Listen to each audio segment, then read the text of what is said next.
నమస్తే. శ్రీ మాత్రే నమః. శ్రీ గురుభ్యో నమః. ఆదిత్యాయ సోమాయ మంగళాయ బుధాయ చ గురు శుక్రు శనిభ్యశ్చ రాహవే కేతవే నమః. తదుపరి రాశి కుంభరాశి. ఈ రాశిలో కుజ ప్రభావము, దానితో పాటుగా బుధుడి యొక్క అనుగ్రహము ఎలా ఉండబోతోంది చూద్దాము. ముందుగా ఉద్యోగస్తులకు కనుక చూసినట్టయితే స్వతంత్ర నిర్ణయాలు తీసుకునే సమయం అనమాట. మీ అంతటా మీరు నిర్ణయాలు తీసుకునే శక్తి మీకు వస్తుంది.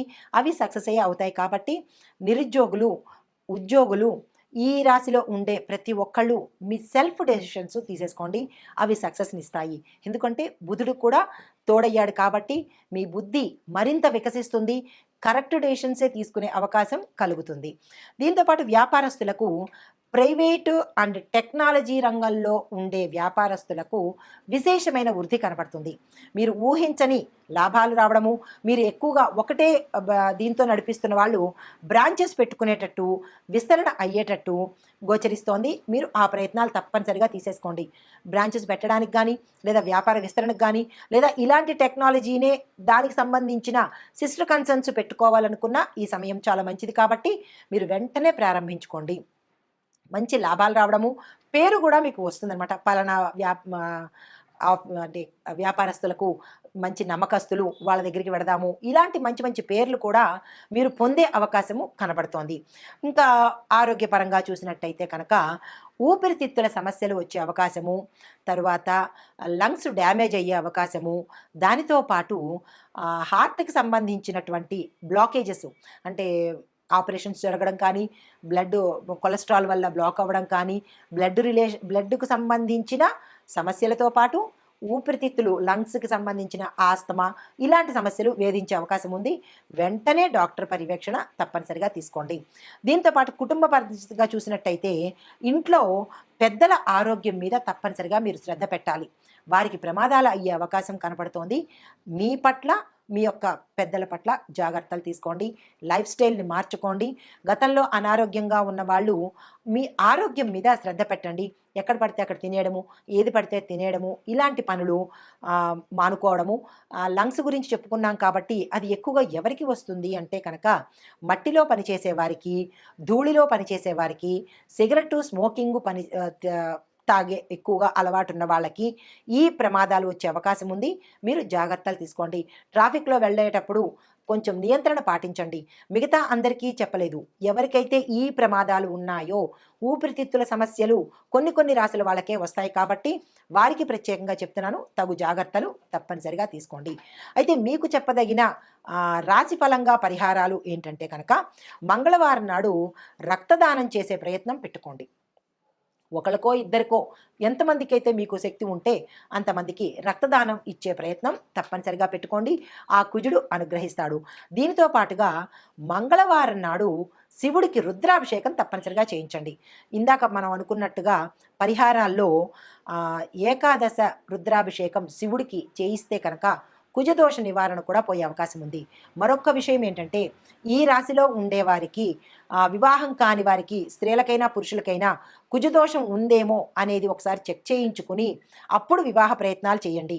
మీ అబ్బాయికి కానీ అమ్మాయికి కానీ జాతకంలో కుజదోషం ఉంటే కనుక అది తెలుసుకోకుండా జాతకానికి అడ్జస్ట్మెంట్ జాతకాలు, లేదా అంటే పెట్టుడు ముహూర్తాలు ఏదో కానిచ్చేద్దాం అన్నట్టు చేస్తే కనుక తర్వాత తీవ్రమైన పరిణామాలు చోటు చేసుకుంటాయి. కుజదోషం ఉన్న వాళ్ళకి కుజదోషం ఉన్న వాళ్ళనే చూడాలి తప్ప ఎవరిని పడితే వాళ్ళని చేసేసి ఏదో అమెండ్మెంట్లు చేసుకుని, పెట్టుడు ముహూర్తాలు పెట్టుకుని, జాతకాలు కిట్టించేసుకుని ఇట్లాంటి పనులు చేస్తే తర్వాత అనుభవించేది మీరే. కాబట్టి వివాహ ప్రయత్నం చేసేవారు తప్పనిసరిగా జాతక పరిశీలన చేయించుకుని ఏ స్థానంలో కుజుడు ఉన్నాడు అనే అంశాన్ని పరిశీలించుకుని ఆ అమ్మాయికో అబ్బాయికో కుజదోషం ఉందా అని విచారణ చేసి అప్పుడు వివాహ ప్రయత్నాలు చేసుకోండి. మంచి సంబంధాలు కుదిరే అవకాశం కనబడుతోంది. ఇక పిల్లల కోసం ప్రయత్నం చేసేవాళ్ళు ఏం చేస్తారంటే మంగళవారం నాడు తప్పనిసరిగా సుబ్రహ్మణ్యేశ్వర స్వామి ఆలయ దర్శనం చేసి అక్కడ కనుక దీపం పెట్టుకున్నట్టయితే సంతానపరంగా మీరు చేసే ప్రయత్నాలు సత్ఫలితాన్ని ఇస్తాయి. ఇది ఈ రాశి వారికి చెప్పదగిన జ్యోతిష్యపరంగా గోచార రీత్యా ఫలితాలు. మనకి ఖగోళ శాస్త్రంలో దృక్పంచాంగం ప్రకారము, జ్యోతిష్య ప్రకారము 9 గ్రహాలు మనకి 12 రాశులు ఇలా విభజించబడి ఉన్నాయి.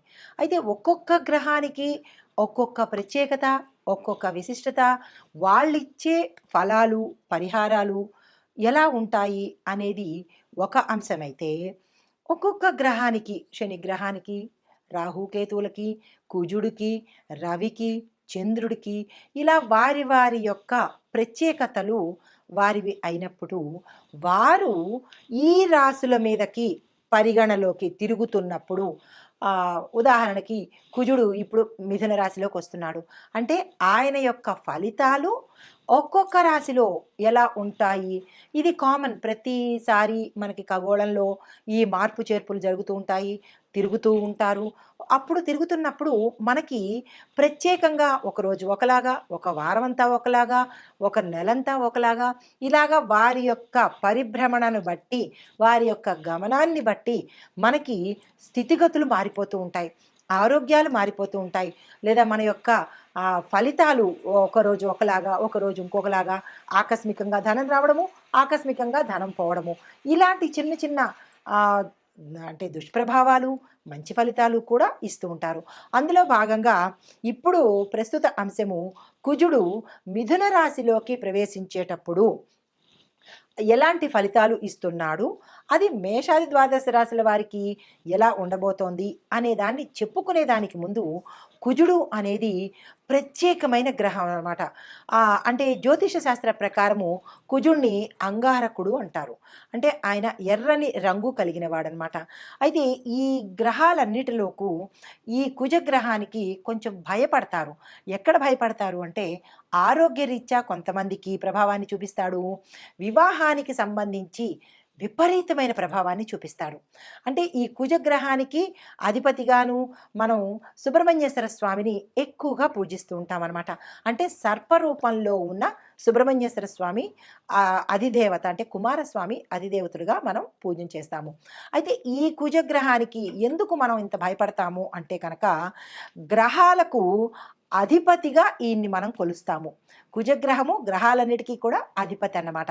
అయితే ఈ గ్రహము రక్తము, బలము, భూమి మీద ఎక్కువగా ప్రభావం చూపిస్తుంది. అంటే ఒక మనిషి శరీరంలో రక్తం మీద, అంటే రక్తం తక్కువగా ఉండడము, రక్తానికి సంబంధించిన దోషాలు రావటము, ఇలాంటి వాటి మీద చూపిస్తుంటాడు. మరొక దేని మీద చూపిస్తాడు మనిషి మీద, బలం యొక్క, అంటే బలం అంటే శక్తి మీద అనమాట. కొంతమంది ఒక్కొక్కసారి అంటుంటారు, మాకు శక్తి లేదండి, బలం లేదండి అంటారు. అంటే వారికి కుజుడు బలహీనంగా ఉన్నాడు అని అర్థం అనమాట. అంటే బలం లేకపోవడము, రక్తహీనత రావడము, అది వైద్య పరిభాషగా మనం ఏమనుకుంటాము, రక్తహీనత, ఐరన్ లోపము అనుకుంటాము. ఆధ్యాత్మిక పరంగా చూసుకున్నట్టయితే కుజుడు కనుక ఎక్కువ ప్రభావం చూపిస్తే, కుజుడు దుష్ప్రభావాన్ని చూపిస్తే కనుక ఇటువంటి రుగ్మతలు రావడము, బలహీనంగా ఉండడము. అయితే ఇది మనిషి ప్రకారంగా. మరి భూమి మీద ఎలా చూపిస్తాడు అంటే కనుక, భూమి బేట్లు వారిపోవడము, పంటలు సరిగా పండకపోవడము, వాతావరణంలో విపరీతాలు సృష్టించబడ్డము, ఇలాంటి వాటి యొక్క ప్రభావం కలిగింది అంటే అది తప్పనిసరిగా కుజుడి యొక్క పరిహారం, అంటే కుజుడి యొక్క ప్రవర్తన అని మనకి అర్థమవుతుందన్నమాట. అయితే ఈ అంగారకుడు తన దిశను మార్చుకుంటున్నప్పుడు కూడా ఇటువంటి ప్రభావాలు ప్రతి ఒక్క రాశి మీద కనిపిస్తూ ఉంటాయి. ఈ సందర్భంలో ఈ అంగారక గ్రహము, అంగారకుడు అంటే కుజుడు అన్నమాట, ఈ క్షీణించడం వల్ల, బలహీనపడడం వల్ల, ఒక్కొక్కసారి క్షీణించినప్పుడు కూడా బలహీనపడినప్పుడు విపరీత పరిణామాలు కొందరికి కలిగితే, కొందరికి సామాన్యమైన ఫలితాలు కనబడుతూ ఉంటాయి. అయితే ఇలా జరిగినప్పుడు చాలామంది ఏమని అడుగుతుంటారంటే, మేము ఏమేం పరిహారాలు చేసుకోవాలి, మేము ఎట్లా ఉండాలి, మేము ఏం మార్చుకోవాలి అనే సందేహాలు మన ప్రేక్షకులకు కలుగుతుంటాయి. అయితే ఇప్పుడు ఈ ఏ సమయంలోంచి మనకి ఈ కుజుడు వచ్చాడు అనేది ప్రత్యక్షంగా నేను చెప్తాను. ఈ గ్రహ మార్పు అనేది ఎవరికి అధిపతి అంటే, కుజుడు మేషరాశికి, వృశ్చిక రాశికి అధిపతి. ఇలా ఈ గ్రహాలన్నీ కూడా కొన్ని రాశులకు అధిపతి అవుతారు. ఇప్పుడు శనేశ్వరుడు ఉన్నాడు, మకర కుంభాలకు అధిపతి అన్నమాట. అలాగే కుజుడు మేషరాశికి, వృశ్చిక రాశికి కూడా అధిపతి. ఈ అధిపతులు అవ్వడం వల్ల ఒక రకమైన, అంటే వారికి ఫేవర్ చేస్తూ ఉంటాడు. ఎవరైతే ఏ రాశులకు అధిపతి అవుతారో ఆ రాశులకి ఫేవర్ చేస్తూ, అంటే ఫేవర్ అంటే మరీ ఎక్కువ ఫేవరిజం కాకుండా కొంచెం సులువు సూత్రాలు ఇస్తుంటాడు. అయితే మిగతా రాశుల వాళ్ళకి ఇవ్వడా అంటే మిగతా రాశుల వాళ్ళకి ఇస్తాడు, కాకపోతే వీరి మీద ప్రభావం ఎక్కువగా ఉంటుందన్నమాట. ఇంకొక పరంగా చూసినట్టయితే కనుక ఈ కుజగ్రహము గత సంవత్సరం అక్టోబర్లో 20వ తారీఖున అంటే 2024 అక్టోబర్లో మిథున రాశిని వదిలేసి కర్కాటకంలోకి ప్రవేశించాడు. కర్కాటకంలోకి ప్రవేశించినప్పుడు ఆ గ్రహస్థానము ఆ ఏడాదంతా ఉంది. అంటే అక్టోబరు, నవంబరు, డిసెంబరు, జనవరి వరకు ఉంది. జనవరి 21 నుంచి మళ్ళా తన స్థానాన్ని మార్చుకొని 25 అంటే 2025 ఇప్పుడు ప్రస్తుతం అన్నమాట. జనవరి 21 నుంచి మళ్ళా మిథున రాశిలోకి వచ్చేశాడు. మిథునంలోకి కర్కాటకంలోకి వెళ్ళి మళ్ళీ రివర్ట్ అయ్యి మళ్ళీ మిథునంలోకి వచ్చాడనమాట. ఈ మిథునంలోకి రావడం వల్ల ఎటువంటి పరిణామాలు చోటు చేసుకుంటున్నాయి, వెళ్ళినవాడు మళ్ళీ వెనక్కి తిరిగిపోయాడు, తిరగడం వల్ల ఏమైంది, ఎలాంటి పరిణామాలు చోటు చేసుకుంటున్నాయి అనే అంశంలో కనుక మనం చూసినట్టయితే ఈ విషయాన్ని పరిశీలించేదానికి ముందుగా మీకు ఒక చిన్న విషయం చెప్తాను. అదేంటంటే కుజుడు బలహీనంగా ఉన్న వారిలో ఏమిటి లోపాలు మనకి మన వ్యక్తిగతంగా పరిశీలన చేసుకోవచ్చు. అది ఎలా పరిశీలన చేసుకోవాలి అనేది ఒక్కొక్క పాయింట్ చెప్తాను, వినండి. మనలో ఆత్మవిశ్వాసం పోతుంది. అంతవరకు కాన్ఫిడెంట్గా ఉంటాం. ఎస్, నేను ఏదైనా చేయగలను అని కాన్ఫిడెన్స్ ఉంటుంది. ఎప్పుడైతే కుజుడు బలహీనపడ్డాడో అప్పటి వరకు బాగున్న వాళ్ళు ఏమంటారు, నేను ఈ పని చేయలేను, నేను చాలా బలహీనంగా ఉన్నాను, నాకు అసలు బాగోలేదు, నేను చేయగలనా అని ఒక నిరాశలోకి వెళ్ళిపోతారనమాట. అప్పుడు మనం ఏం గ్రహించుకోవాలి, ఓహో కుజుడు బలహీనపడ్డాడు అని ఒక చిన్న ఇండికేషన్ అనమాట. దీనితో పాటుగా ఏమిటి, తొందరగా అనారోగ్యం పాలైపోతారు. రెండో పాయింట్, ఫ్రీక్వెంట్గా హెల్త్ ఇష్యూస్ వస్తుంటాయి, జలుబు, దగ్గులు, ఇలాగ ఏవేవో హెల్త్ ఇష్యూస్ వస్తుంటాయి. అలాంటప్పుడు కూడా మనం ఏం గమనించుకోవాలి, కుజుడు బలహీనపడ్డాడు అనే అంశాన్ని పరిశీలన చేసుకోవాలి. మూడో పాయింట్ ఏంటంటే ఏ నిర్ణయాలు తీసుకోవాలన్నా తటపటాయిస్తుంటారు. అది ఎవరైనా విద్యార్థులు కావచ్చు, ఎవరైనా మనిషి ఏదైనా నిర్ణయం తీసుకోవడానికి పదే పదే ఆలోచిస్తుంటాడు. మనం కూడా ఏమనుకుంటుంటాం, ఇది చెయ్యాలా వద్దా, వద్దులే అని కాసేపు, లేదు తప్పనిసరిగా చెయ్యాలి అని మరుక్షణం అనుకుంటాం. మళ్ళా ఏమంటారు, వద్దులే అని డైలమాలో సందిగ్ధంలో పడతారు. అలాంటప్పుడు మనం ఏమనుకోవాలి, ఇది ప్రతి ఒక్కళ్ళకి ప్రతి జీవితంలోనూ అనుభవంలోకి వచ్చిందే, కావాలంటే మీరు చెక్ చేసుకోండి. అప్పుడు మనం ఏమనుకోవాలి, కుజుడు మనకి బలహీనపడ్డాడు అని మనం వెంటనే గుర్తు తెచ్చుకోవచ్చు. ఇది మూడో పాయింట్. ఇక నాలుగో పాయింట్ ఏంటంటే ఇంట్లో పిల్లలకు, పెద్దవాళ్ళకి ఇలాగా, చిన్నపిల్లలకి తరచూ అనారోగ్యం రావడం, ఊరికే పడిపోతూ ఉండడము, ఊరికే దిష్టి తగులుతూ ఉండడము, వారు ఏ పని మీద ఇంట్రెస్ట్ చూపించకపోవడము, కడుపు నొప్పని, తలనొప్పని ఏదో సాకులు చెప్తూ ఉండడము, ఇలా వాళ్ళు ప్రవర్తిస్తున్నారు అంటే కనుక తల్లిదండ్రులకి వెంటనే గుర్తుకు రావాలి, ఏమని, మనకి కుజుడు కుజుడు బలహీనంగా ఉన్నాడు అనే అంశాన్ని గుర్తు తెచ్చుకోవాలి. ఇది నాలుగో పాయింట్ అనమాట. అయితే శరీరంలో కొంతమందికి రక్తము తగ్గిపోతూ ఉంటుంది. రక్తం ఎప్పుడైతే తగ్గిపోయిందో వైద్యపరంగా ఏం చెప్తాం, ఎనీమియా వచ్చేసింది, వీళ్ళకి రక్తహీనత వచ్చింది అని డాక్టర్లు చెప్తారు. కానీ డాక్టర్లు ఏం చెప్తారు, మందులు చెప్తారు తప్ప వాళ్ళకి ఆధ్యాత్మిక పరంగా తెలియదు కదా, జ్యోతిష పరంగా తెలియదు కదా. జ్యోతిష పరంగా మేమేం చెప్తాము అంటే, కుజుడు బలహీనపడ్డాడు కాబట్టి కుజుడికి సంబంధించిన గ్రహాలు శాంతి చేయించుకుంటే, ఎందుకు, కుజుడు రక్తం మీద ప్రభావాన్ని చూపిస్తాడు కాబట్టి దానికి సంబంధించిన పరిహారాలు చేసుకోవాలి. అది తప్పనిసరిగా మనకి జాతకంలోనే బయటపడుతుంది. డాక్టరు నాడి పట్టుకుంటేనో, స్టెత్ పట్టుకుంటేనో, కళ్ళు చూస్తేనో రక్తం లేదు అని చెప్తాడు. జ్యోతిష్యులు ఏం చెప్తారు, జాతక పరిశీలన చెయ్యంగానే అందులో మీకు కుజదోషం ఉంది కాబట్టి మీకు ఈ పరిస్థితులు వస్తున్నాయి అనే అంశాన్ని చెప్తారు. అంటే ఇటు వైద్యపరంగానూ కరెక్టే, ఇటు ఆధ్యాత్మిక పరంగానూ కరెక్టే. రెండూ మనం తీసుకోవాలి. ఈ రెండు తప్పనిసరి, ఒకటే బేస్ మీద కాకుండా. అయితే దీనికి మనం ఏం చేసుకోవాలి అంటే కనుక ఎక్కువ క్యారెట్ తీసుకోవాలి. అంటే రక్తం తక్కువ ఉన్న వాళ్ళకి రెమెడీస్ చెప్తున్నాను. క్యారెట్ తీసుకోండి, టమాటాలు తీసుకోండి, బీట్రూట్లు, పప్పు, బెల్లము, ఇటువంటి పదార్థాలు మీరు తీసుకుంటూ ఇవే పదార్థాలు దానంగా ఇచ్చేయండి. అంటే వైద్యపరంగా మీరు ఇవి తింటూ ఉండాలి, ఆధ్యాత్మిక జ్యోతిష్యపరంగా ఇవి దానాలు ఇవ్వాలి. ఇస్తే అటు డాక్టర్ని మీరు సాటిస్ఫై చేసినట్టు, ఇటు గ్రహాల్ని కూడా సాటిస్ఫై చేసినట్టు అనమాట. గుర్తుపెట్టుకోండి, ఇవి మీరు దానంగా ఇవ్వాలి. దీనితో పాటుగా సాధ్యమైనంత వరకు డాక్టర్లు ఏం చెప్తుంటారు, ఎక్కువగా మీరు నేల మీద పడుకోండి, దిళ్ళు పెట్టుకోకండి అని చెప్తుంటారు కదా, అది వైద్యపరంగా.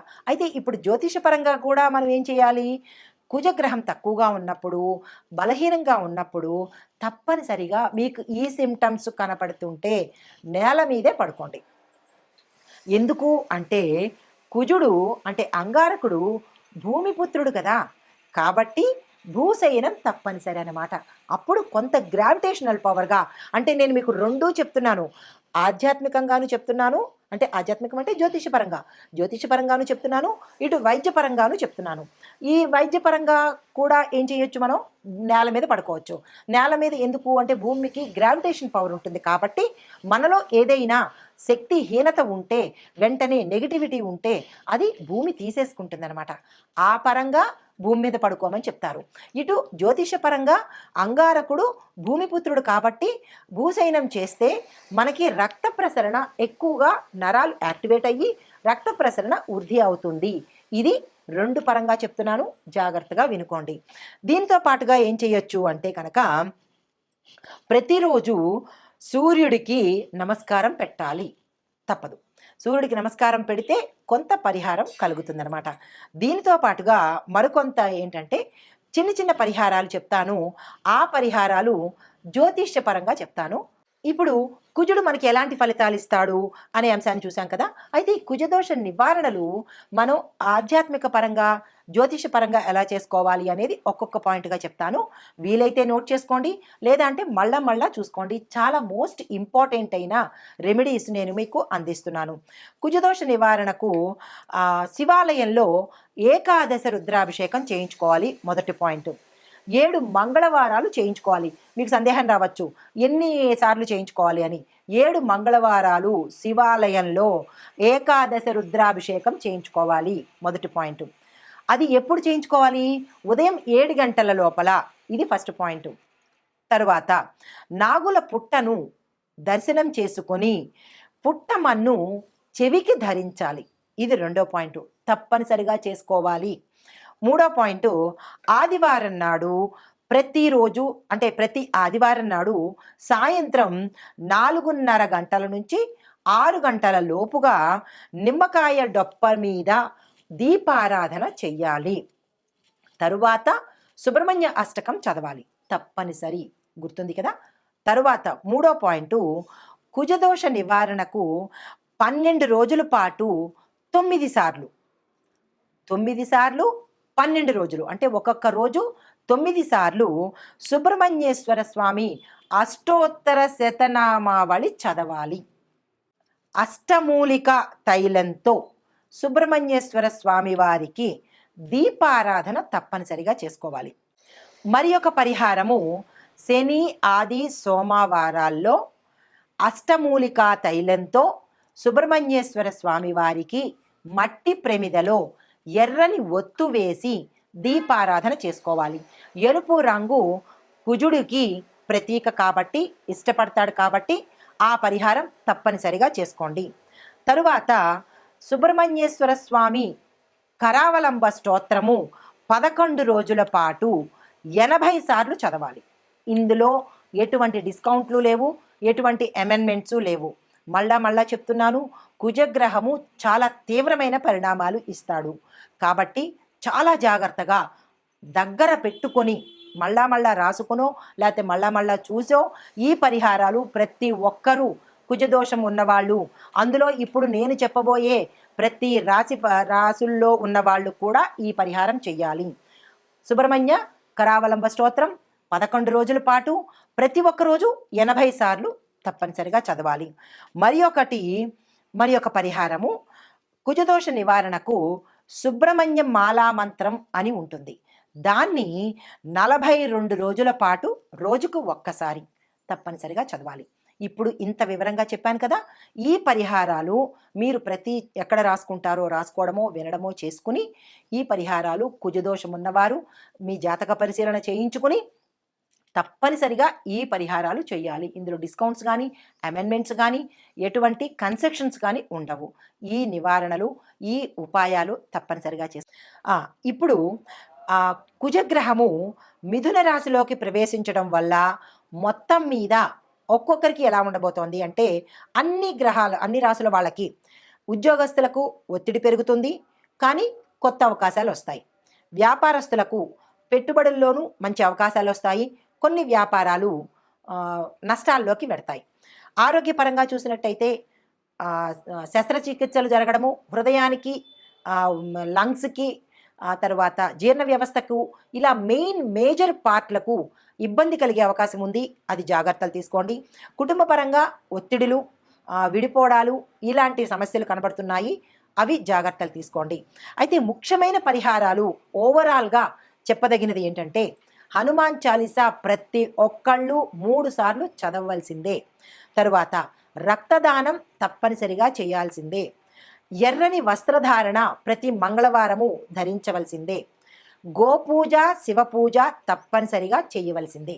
ఇవి ఓవరాల్గా ఈ పరిహారాలు కుజ ప్రభావ సంబంధిత దోషాలు ఉన్నవాళ్ళు తప్పనిసరిగా చేయించుకోవాలి. ఇది మరీ చెప్తున్నాను. ఆ దిశగా మీరు ప్రయత్నం చేయండి. నమస్తే.